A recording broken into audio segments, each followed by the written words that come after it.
hate politics," wrote an exasperated Queen Victoria in 1852,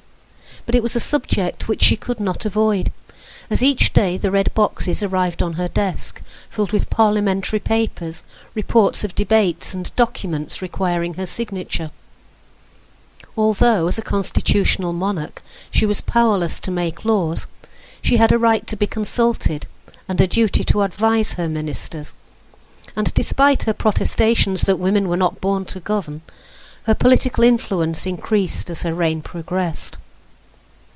Her family ties throughout Europe gave her access to information of which her ministers were often unaware,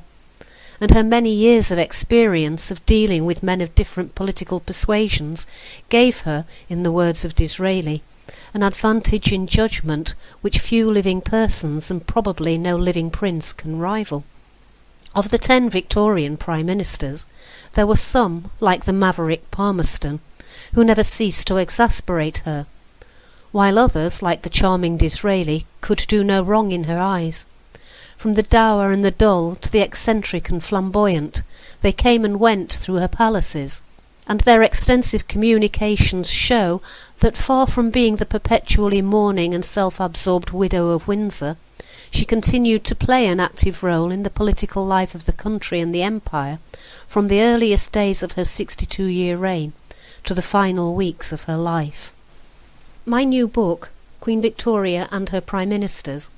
examines her relationship with each of these 10 men, and demonstrates something of the remarkable influence she had on politics for almost a century. Thank you for listening.